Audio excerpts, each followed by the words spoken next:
I'm Laurie Mallon, and this is the Results Without Restriction podcast, the show where results have nothing to do with weight and everything to do with setting and reaching health and fitness goals that focus on what we're achieving and not what we're losing. We'll talk about deprogramming from diet culture and get expert advice on reclaiming your relationship with food and movement. Join me on this journey to get results without restriction.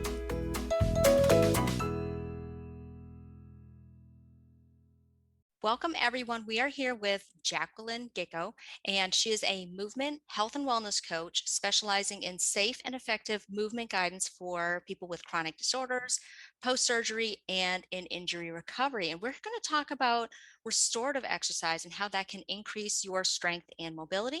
And she recently put out a book called Living Pain-Free, and it's a journey of her own personal healing that I'm hoping is going to inspire you to take action on your own journey. Jacqueline, welcome. It's so great to talk to you today. Glad to be here. Wonderful. So I would love it if you could give me a little bit of background of, your story, your journey, how you got to this place. 8 years ago, my mom died. My mom developed dementia at the end of her life.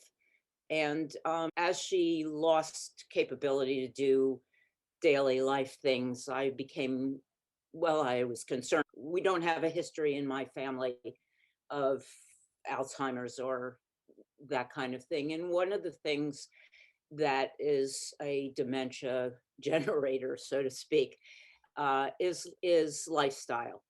And what my mom did, she stopped contacting people, she stopped reading, she stopped watching TV, and over the course of a period of time, she couldn't do those things because she lost the ability to connect again. And I wondered, as I saw this happening, I wondered about myself. And when she died, I thought, do I have to go down the same path?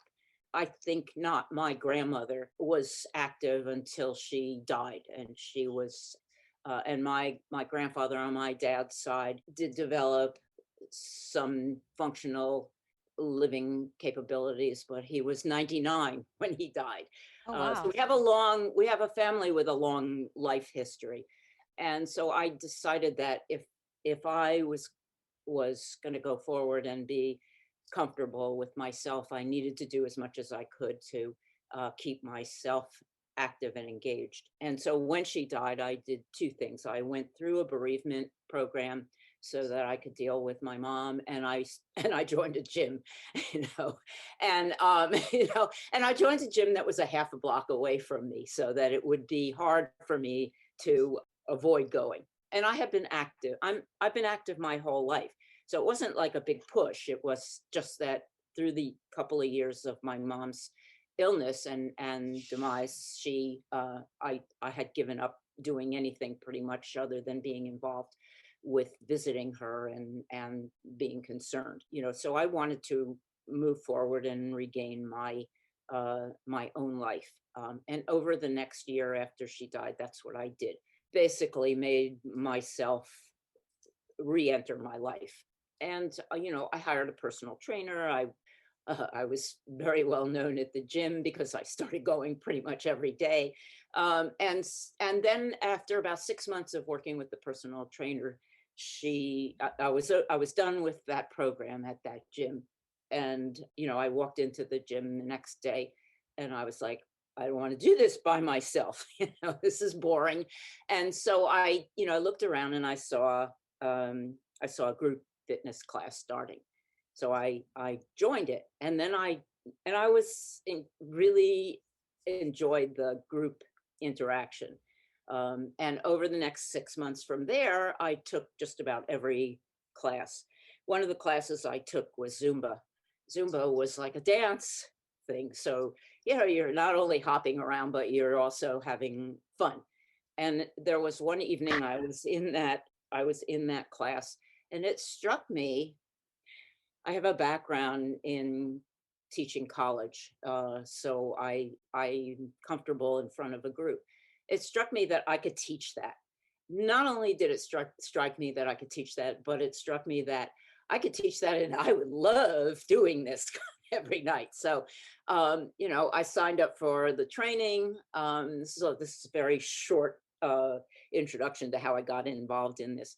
Long story short, that was my introduction to fitness as a career.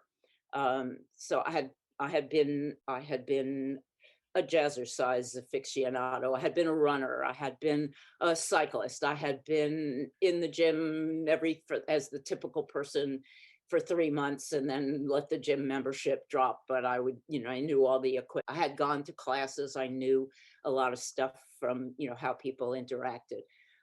So I, from Zumba, I took some of the suggestions and I got certified as first a group uh, instructor. And then I, met a personal, and I thought that sounded like an interesting direction. I got certified as a personal trainer. I started training people, but the people that I was training were looking for more than just tote that barge, lift that bale. They wanted a little more lifestyle kind of things. And my trainer at the certification for personal training suggested that I might be happier with a health and wellness approach. She gave me a suggestion of an organization that she recommended, and I went through a year's program of learning about health and wellness, and I combined the two from the beginning. From about 2014, I was doing both. Since my background includes a lot of self-employment, I'm not the greatest employee. So I, I tried to join a couple of clubs and decided that working on my own would be a better approach. So I started training people in their homes. My first client, she could barely walk a block. And over the course of 6 months, I was able to work with her. She went from not being able to bend over to even touch her waist to being able to touch the floor. Wow, It was very, amazing. that's Yeah, great. right. She went from, we did a lot of basic things that enhanced her daily quality of life. I worked with her to be able to stand up from a seated position so that she didn't have to use her hands. And in the 6 months, she developed the ability to walk a mile. I loved seeing the development. Another client of mine had a balance issue. Was taking some medications actually at the beginning that were affecting her balance, and we did a lot of work on that kind of thing in general. My next client had a torn ACL that she was having a problem with. She wanted to be able to hike again without pain. And so she started to do that. I saw people recover from stuff on their own by using movement as a way to address it. The ACL client didn't want to have a second operation. She had already had an operation for a torn ACL. And then I had another client that was going to have an operation to fuse her backbone. And she wasn't going to be able to avoid that, but her doctor wanted her in better shape so she could recover. And we worked together for about 6 months, and she went from needing two canes to walk with to being able to walk without a cane. And I have two pictures of her that are great. The first one, she's kind of bent over, and it's a profile, so it's not like you can see a lot, but in her position and in her face, from her being slightly bent over like that, you can absolutely see how much pain she's in. And the second picture we took after that time was showing her standing up straight, and she's happy. I mean, to see somebody be excited about how they feel, especially when people are coming from a relatively sedentary lifestyle is exciting to me. I'm an older trainer, so people seek me out because there's something about me that they identify with. They don't want to see a 40-year-old or a 30-year-old person because they don't feel they're going to identify with them. However, I don't necessarily bill myself as somebody working with senior or older people, because what I'm working with is getting people to reduce the amount of pain they're in. And that's across the board. People can be 30, they can be 40, they can be 90. Right. They could And be any age, like injury and things yeah, like this, and building the mobility and stability and things like that. That can happen at any age. But I totally understand what you're saying about being relatable, just in different ways to people who come into a gym. And maybe they're not looking for somebody who's 20 years younger, who may not understand what it's like to be in an older body, right? So that relatability, I'm sure, has been a real asset to your business. the thing that happened to me along the line is I was part of the generation that grew up on no pain, no gain. Mhm. So, so the more effort something took and the harder it was, the more successful I felt I was going to be. And over that time, I developed a lot of injuries. I had actual accidents. I think it's important to understand that accidents, you can't prevent them. They happen. And so my approach was, rather than to worry about the accident, was to be on the recovery. And there are also a lot of problems in recovery, because if you don't really know what you're recovering from and you don't know where it's emanating from, you don't know really whether you're going to be recovering completely. Even if you're not pain free, even if you're pain free, you may be compensating. And I was compensating a lot. So about 4 years ago, I developed a pinched nerve in my neck, and I lived with that for about a year. And it didn't bother me, and then it bothered me, and then it started bothering other stuff. I had a I had a bicycle event I had to uh, that I didn't want to stop, so I did that week-long bicycle ride. And when I came home, I went to my doctor and I said, my back, my neck really bothers me, And my doctor referred me to a specialist, a physiatrist who deals with people with physical issues. And she looked at my back and she diagnosed that it was indeed a pinched nerve. And she recommended physical therapy. I spent the next 3 years in physical therapy, and my physical therapist went through his assessment, and he said, "Your body just told you to stop." After many years, my body just said, "That's it. That's it. You're not, you're not moving." So I started to recover from this pinched nerve. I decided to make the commitment to this physical therapy approach as a personal trainer and someone who's interested in working with people in injuries. I also worked on myself. I had gone through some training for recovering from injuries. As I went through this 3 year journey of recovering from my pinched nerve, I worked on my entire body. And I was applying a lot of this stuff to my clients as well as myself, as I was going through it. And at one point I realized calling myself a personal trainer was not addressing what I did, because I was working so much with people looking for a way to have a lifestyle that they could enjoy. And I believe that it's important for people to do stuff that they like. So I come from a position, I love exercise, but I'm aware that 60% of the population doesn't share my enthusiasm. you Yeah, know. yeah, you might be in the minority there. I'm with you. I love it, but it all depends on the activity, right? Like I do believe that everybody has got something that is a form of exercise that it might take some digging. You might have to try a few different things, but there's something for everybody out there. But when you say I love exercise, like if you ask somebody, do you love exercise? The vast majority is probably going to associate that with what they've come to know as, like you said, the no pain, no gain, sweating and working out so hard you puke. And, that's kind of their idea. And they don't realize maybe, dance is exercise, walking with friends is exercise. So yeah, it's all kind of in the connotation of the word, right? Right. What I did was I changed my title. Instead of calling myself a personal trainer, movement coach is a recognizable term that people are not as familiar with as personal training, but it changes the mindset. for people. What you were saying is interesting because one thing I did, I was working with an organization that would a private gym and do an assessment on people. And we set up half-hour appointments for people. And a woman that I worked with for that half hour said, I need to start exercising. I guess really I should come down here to the gym and use the treadmill. Well, let me tell you, you could not get me on a treadmill. You know?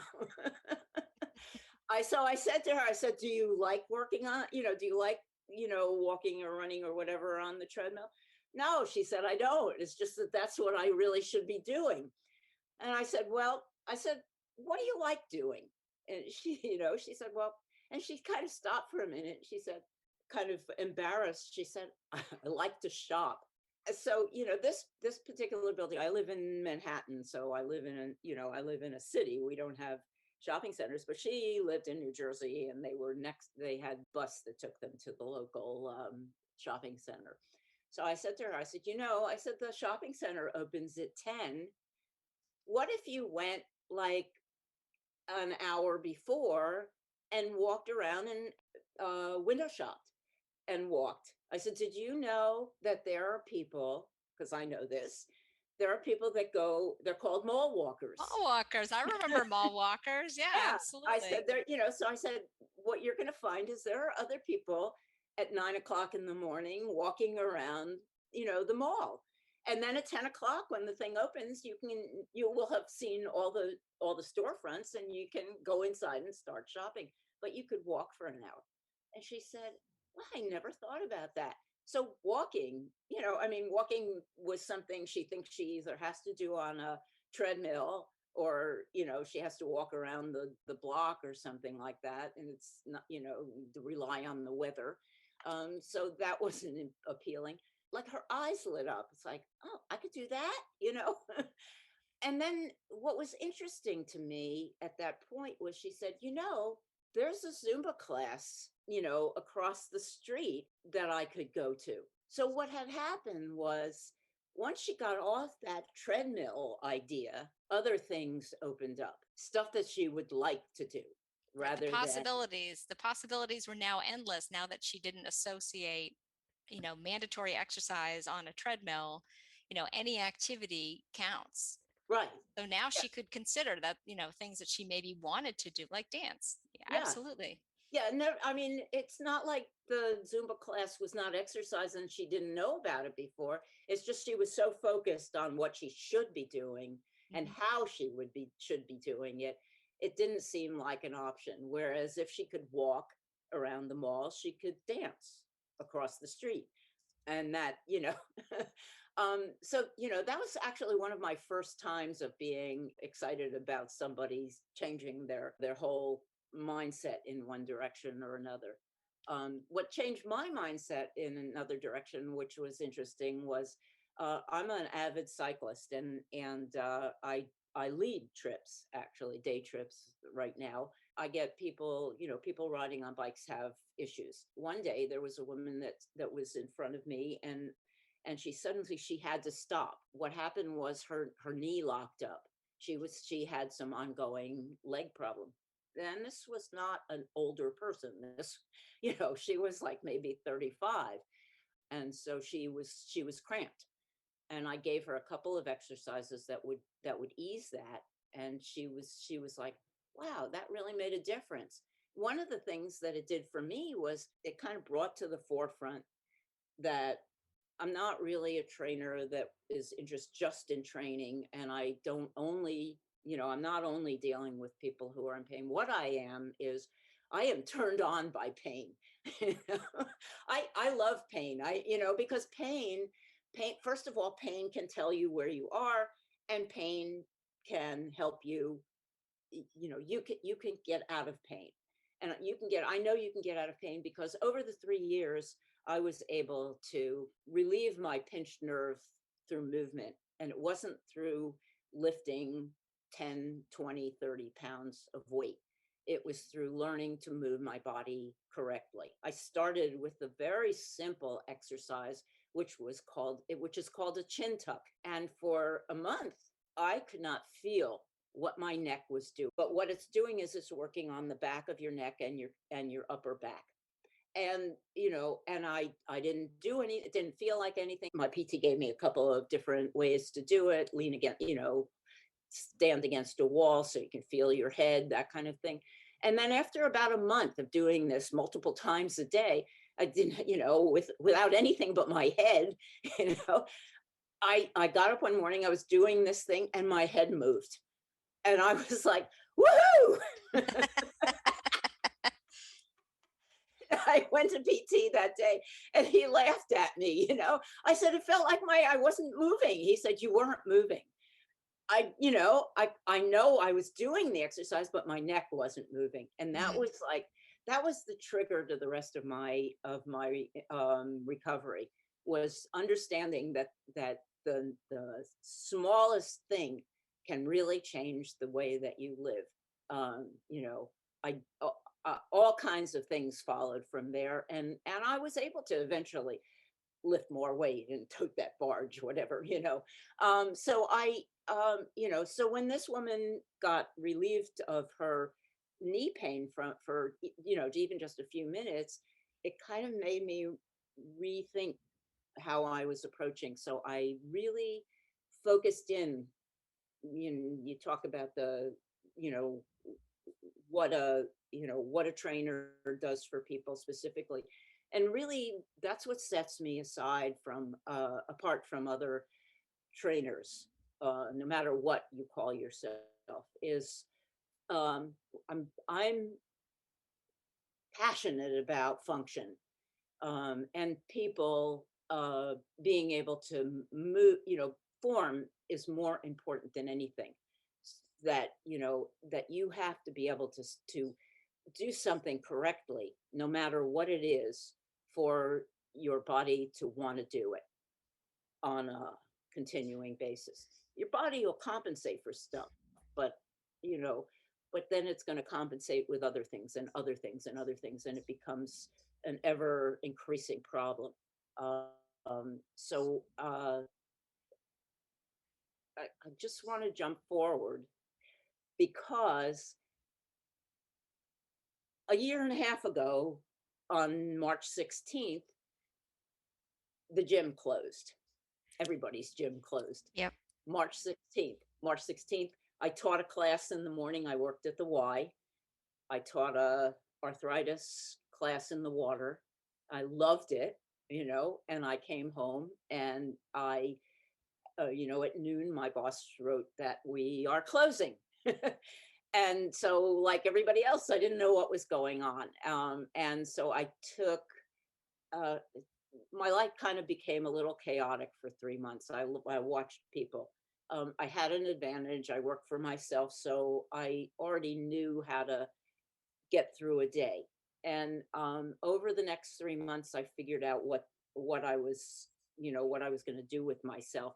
But at the beginning of the month, at the beginning of the year, I had started writing this book about my journey from having that pinched nerve to being pain free, more or less pain free, because I did have a couple of accidents afterwards and had to recover from them.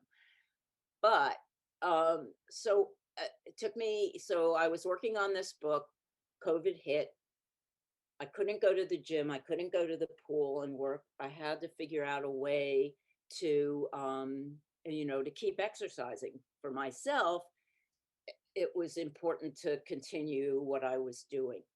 I had a lot of exercises that I did first thing in the morning for various ongoing issues, chronic issues, arthritis being the main one. And I was doing them in bed. And so you know, uh, I live in a tiny apartment, and exercising on the floor is a real hassle. I have to move everything out of the way, and then I have to move everything back, and it's not convenient. But my bed is a queen size bed, and it's it's bigger than an exercise mat, and it's also it's a Murphy bed. So when I'm done with sleeping and doing whatever I'm doing, I fold it up and I go get on with my day. So over the course of the year, I wrote my book and I developed an exercise program of exercises in bed using various equipment that I have. And this is important because it's part of this whole pain relief, fitting things into your life. Oh my Uh, gosh, I love this. I love the innovation, the, taking what you have on hand and making it work. This is genius. I love it. so what I did was I took what I had around. I had, because I'm a trainer, I have equipment. And I created, I took all standing exercises and floor exercises and translated them into doing them on my bed. And so I started with them. I started with weights because that's what I'm used to. Now I had some bands. I use those with my clients. And and after a while, just doing one thing got boring. So I added the bands, and I increased what I could. The various exercises. I designed new ones. I took old ones and adapted them, and I created a whole body approach to exercising in bed.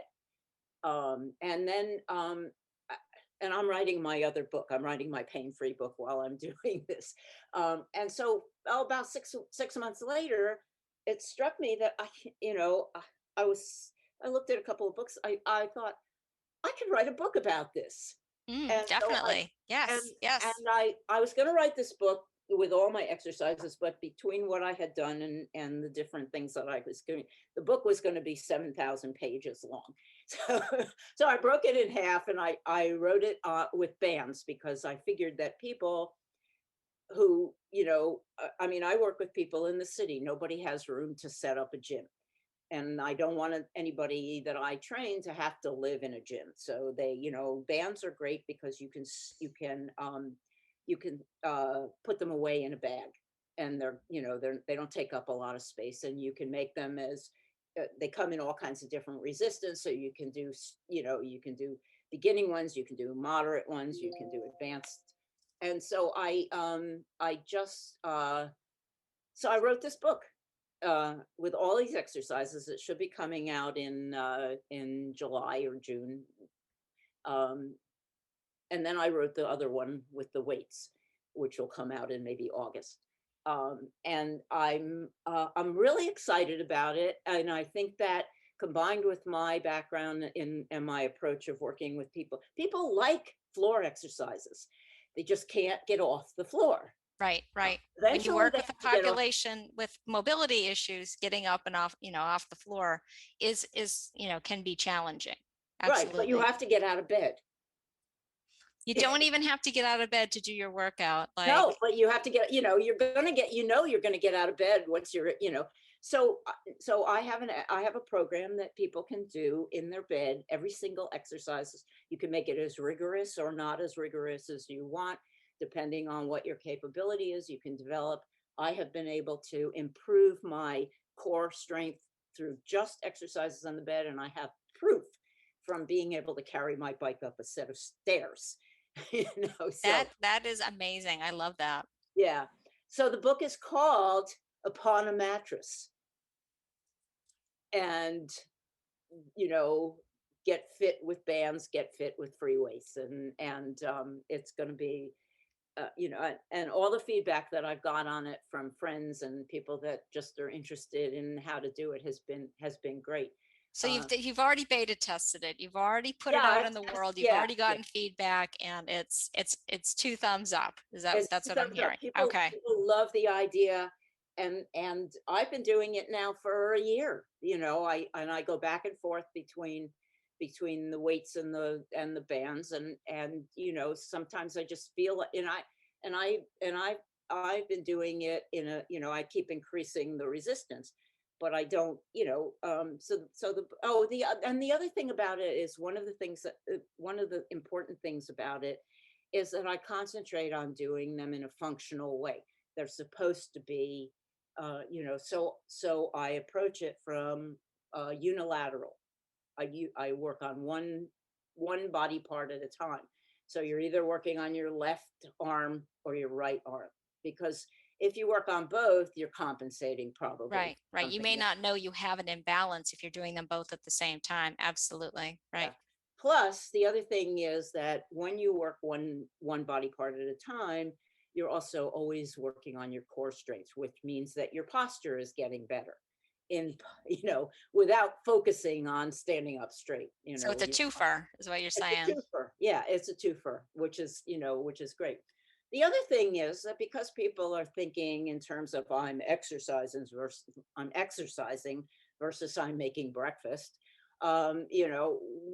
What I do is I keep my, I log my exercises with my Apple Watch. Everybody's got something, right? So one of the things I started to do is I kept my watch running when I put my bed back together. I got up and then I push my bed up, and I lift my pillows onto the bed. And I started thinking, because what that is that's the cool down for me. It's still movement, it's still exercise. I just, I'm not doing a figure 4 stretch, but I'm still, you know, cooling down those muscles that I've been working with for the 20 minutes, half hour, whatever amount of time that I've done the exercises in bed for. And I think that's about as important to people as anything. Again, mindset, reaching for something in your closet, reaching down to get a pot, reaching up to get the cereal, to the basic movements of people getting out of a chair. So all of them. So pushing, pulling, lifting, sitting, all of those. If you focus on what you're doing, you pay attention. You can pay attention to the muscles that you're using and work on the ones that, if you say I can't squat, well, do you ever get out of a chair? Hmm. Isn't, Hmm. do you ever sit down? I mean, all of those are functional movements. So, a squat is practice for sitting and getting up. And lifting a weight over your head is practice for taking a can down from the closet. And so so I think it's important for people to know that everything translates from a quote unquote workout to living your daily life. And that's my, that's that. And so finally, all of that is what sets me apart from somebody else. Not everybody else, because there are people that I rely on who do this kind of thing, uh, and focus on functional movement as it relates to, how you go through your day. Nobody wants to live to 120 if they're in constant pain all the time, if they're unhappy, if they don't have anything to look forward to when they wake up in the morning. And we can live these days for much longer than we think. It, and most of it is has nothing to do with aging. It has nothing to do with Right. getting older. It has to do with our approach to life.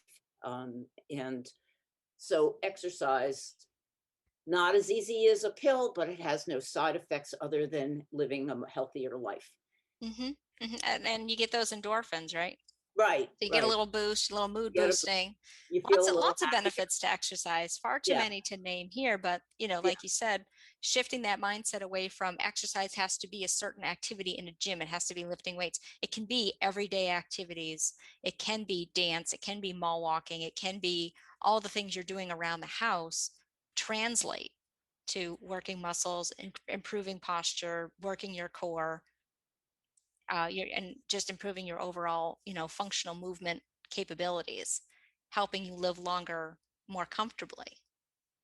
And especially as our population ages, right? Like we've got a huge, like the boomers, right? Like they're a huge group right now, and they're definitely going to be looking for more of what you're offering, which is, functional movement, living pain free as they age, trying to prevent some of these chronic health issues that appear not to be related to exercise, but can be, prevented in part by staying active, consistent exercise, just activity. Even it doesn't even have to be what we're calling exercise, staying active. Yeah.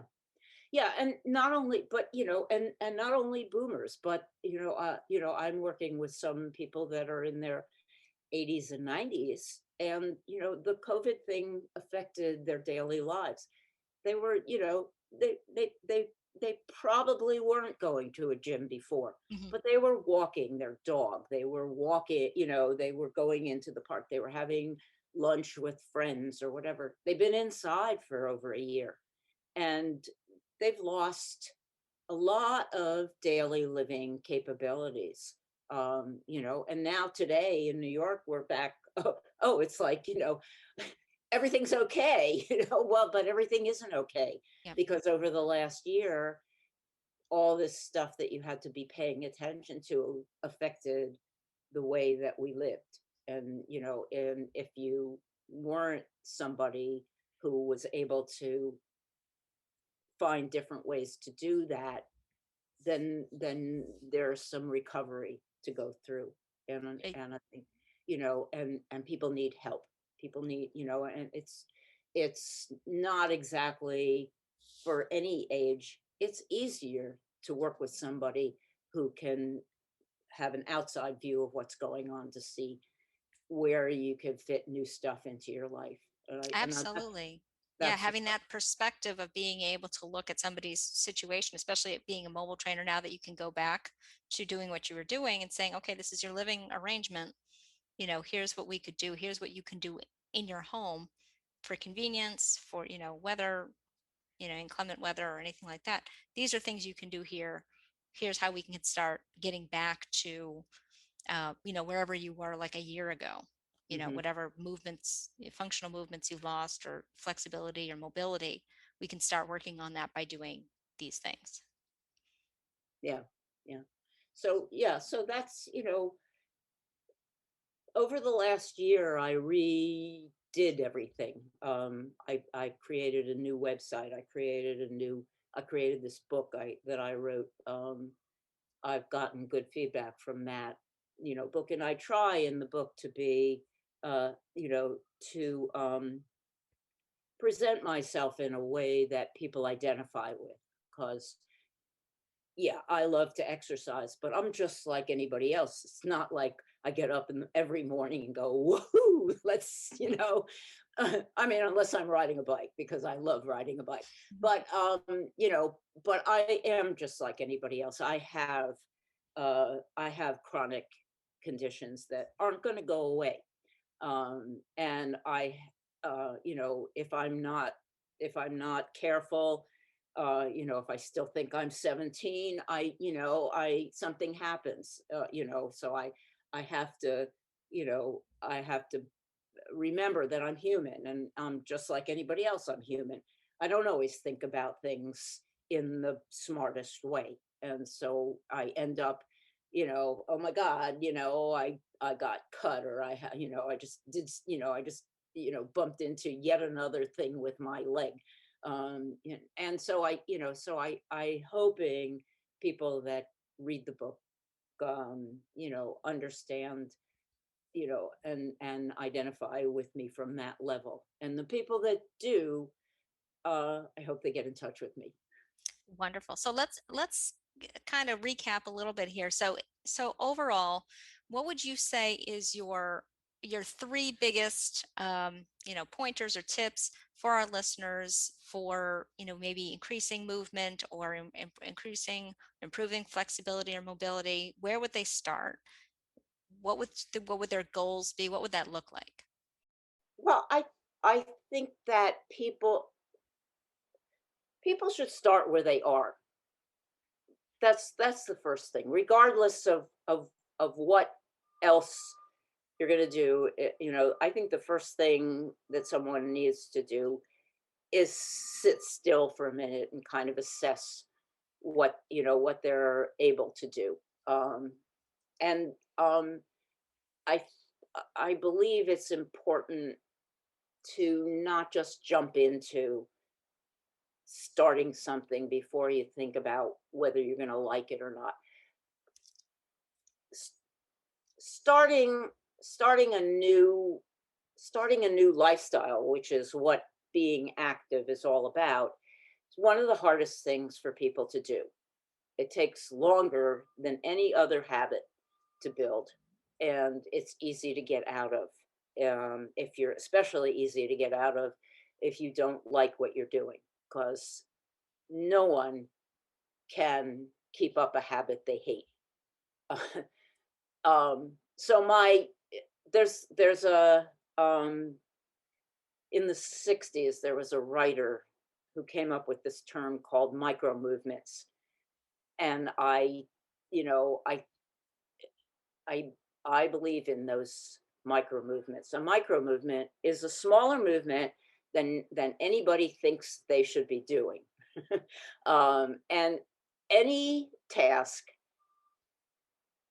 I try to break down into that kind of thing, into, what could I do first? Mhm. Um, so I'm not going to go to the gym. It's actually had a program that they said, you're going to start running. What's the first thing you could, or you want to get into shape? What's the first thing you'll do? And the first thing they suggest is you buy some shoes. Well, okay, that's a good idea. But the second thing they said was, then you want to do 50 push-ups. I'm like, 50 push-ups? Who do these people think they Mhm. are? Mhm. Nobody does 50 push-ups the second day, right after they just. So, you're not going to do 50 push-ups the second day that you do something. You're going to maybe walk into the gym and decide if you want to go there or not, and then Mhm. you're going to walk away. So I think that one of the things about micro movements is to make it as easy as possible. If you're going to brush your teeth, and the recommendation is you should be brushing your teeth for 2 minutes. Well, I don't know about that. Brush your teeth, and, don't worry about how long it's going to take you. If you brush your teeth once, then maybe you'll do it the next night. If you're not setting yourself up with a rule that you must do it for some length of time or in a certain way or whatever it is that you're doing it. And then you can do it again, and then you can do it again, and maybe the next time you do it for half a minute, maybe the next time you do it for a minute. It may take you 3 or 4 weeks to do that kind of thing. Anything that you want to do, that you want to build a habit in, you need to set up the routine and then worry about the process and then worry about the outcome.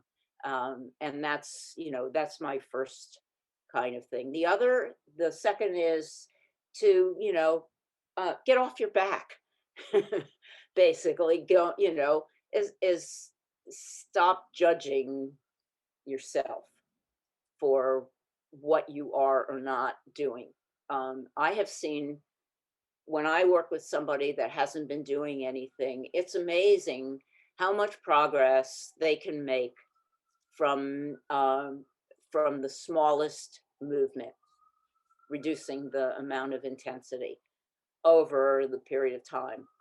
The recovery rate of people that have been sedentary for a long time is is very beneficial, very easily beneficial. You don't need to do a lot of effort before you see some changes.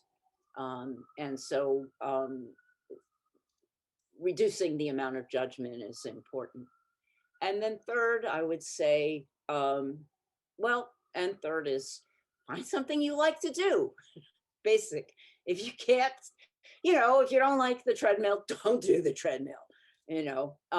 That's just the bottom line of everything. The only thing you're going to do, I mean, I love being on a bike. So I get on a bike and I am happy. I run too, and I like running, but not half as much as riding a bike. So what I have found is that I can kind of fool myself. You only need to do a mile, is what I say to myself in the morning. And I always do a little more than that. And I don't try to do a marathon because I'm not a marathon runner. But the benefit that I want out of running is my bone density. So I run to help my bone density improve. So, I have a payoff for it. So it keeps me going. I think any way that we can make ourselves do something that we feel good about ourselves for is important.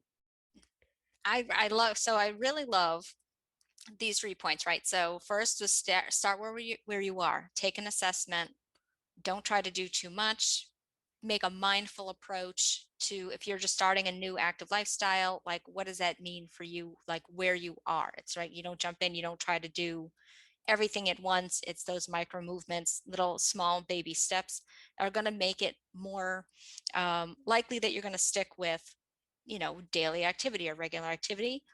And the second one was don't be your own worst critic. This is a no judgment zone. Give yourself some grace. This is where you are. Move forward from there. And then do the things that you like to do, right? Because you're going to be more inclined to do them. But I love that you make deals with yourself. Okay, I only have to do a mile. I do the same thing. I trick myself all the time. I'm like, listen, there's a dangling carrot, and if you want that, do a little bit of this. And if you hate it after 5 minutes, you don't have to do it anymore. And I always end up doing more, and I know I'm going to do more, and I fall for it every time. But it doesn't matter, right? Because Yeah. the hardest part is getting that first step, the inertia of just getting started. So these are all really helpful. Well, Jacqueline, we're going to wrap it up, but I just wanted to thank you so much for chatting with us today and sharing your story and how you've gotten into helping people live pain-free and talking about the importance of functional movement. And I'm really excited to check out your book. Thank you so much. Great. Thank you. Thanks for listening. And if you liked this episode, go ahead and leave us a review on iTunes or wherever you listen to podcasts. And be sure to subscribe so you'll be notified when the next episode is live. Check out our show notes for this episode, where you can find any of the links and resources that were mentioned during the show, and connect with a health and wellness provider committed to helping you ditch diets and achieve results without restriction. Thanks for listening, and we'll catch you in the next episode.